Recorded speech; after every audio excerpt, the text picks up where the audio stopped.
النهارده هنتكلم عن موضوع الجن والسحر. طيب،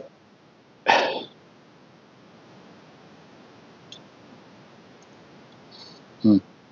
عايز تقولها بالدين اسمها جن وملائكة، عايز تقولها بالعلم هقول لك كائنات فضائية aliens طيبة وكائنات فضائية aliens شريرة. تمام.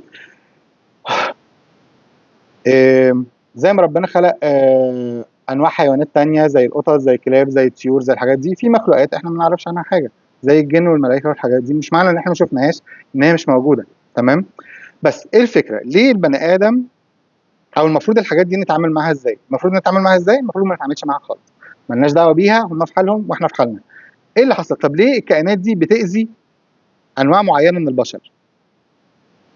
زمان قبل سيدنا سليمان كان البشر والجن عايشين على الارض عادي جدا زيهم زينا، زي الحيوانات زي القطط زي الكلاب، هم في حالهم واحنا في حالنا. تمام.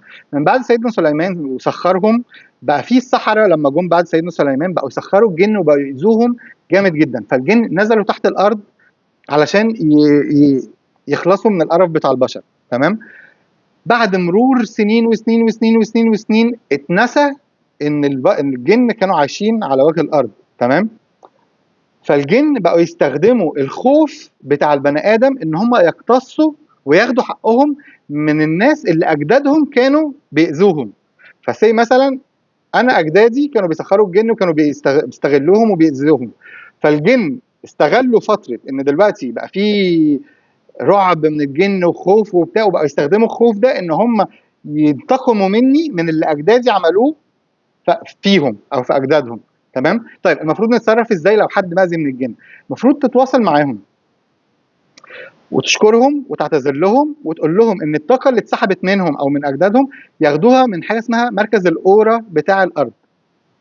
زي ما احنا عندنا الشمس هي اللي بتدي لكوكب الارض الطاقه بتاعتنا، هم عندهم في مركز الارض حاجه اسمها الاورا، دي زي الشمس بتاعتهم. فانت بتديهم الاذن ان هم ياخدوا الطاقه اللي اتسحبت منهم كتعويض من الطاقه اللي اهلك او اجدادك عملوها منهم، فكانك بتصالحهم.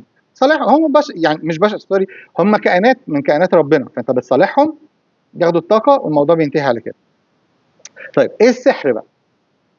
السحر مبني على فكره انما الاعمال بالنيات، ان انت بتزرع فكره. تمام. بتزرع نيه في البني ادم. احنا مخنا عامل زي الريسيفر، زي الدش في طبق وبيستقبل.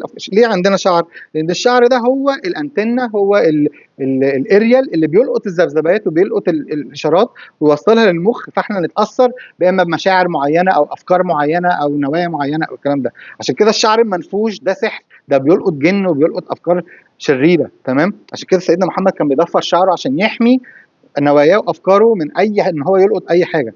وفي نفس الوقت الواحد لو بنيه قفل على مخه ان انا مخي بحصنه من اي افكار شريره او اي حسد او اي سحر، انت بتحصن افكارك. تمام. بس عشان مش كل الناس عندها العلم ده، فالمخ بتاع 99% من الناس عامل زي جهاز الراديو اللي مفتوح والواحد مش مدرك ان هو مفتوح، فهو بيلقط اي حاجه، اي اشاره معديه.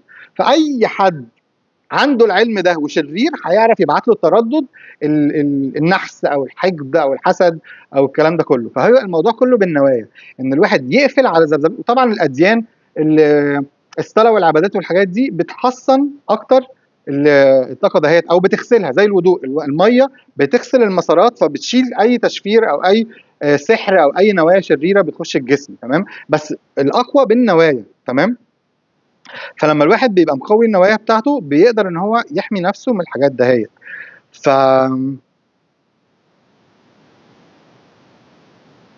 اضعف كيد اضعف كيد اضعف كيد السحره، كيد السحره. معرفش بقى الكيد بتاعهم هو اضعف كيد، لان هم كله مبني على النوايا. فانت لو عارف تصد النيه او تمنعها او تحمي نفسك يعملوا اللي عايزين يعملوه. وانا ماليش في السحر، انا مش يعني انا بس انا يعني انا لو شفت طقس اقدر افهم هم بيزرعوا انه نيه واعرف افتحه لنفسي. تمام. فالموضوع هبل جدا، بس الجهل والخوف هو اللي بيخلي الفكره تفوت في البني ادم. تمام. وافلام الرعب يا جماعه ارجوكم، افلام الرعب الحديثه بالذات بقت الفيلم بيحط السحر على المتفرج، يعني انت بتتفرج وانت مش مدرك ان انت بتتنحس بالسحر وانت بتتفرج. فارجوكم العلم العلم العلم، تمام؟ انما الاعمال بالنيات. فدي الفكره بتاعت السحر والجن، ما نتعاملش معاهم، نصالحهم لو حد مأذي ياخدوا الطاقه بتاعتهم من الاورا بتاعت الارض وانتهى الموضوع على كده. وما نخافش، لانه الخوف هو ده اللي بيخليهم يستغلوا اللي خوفنا ضدنا بس.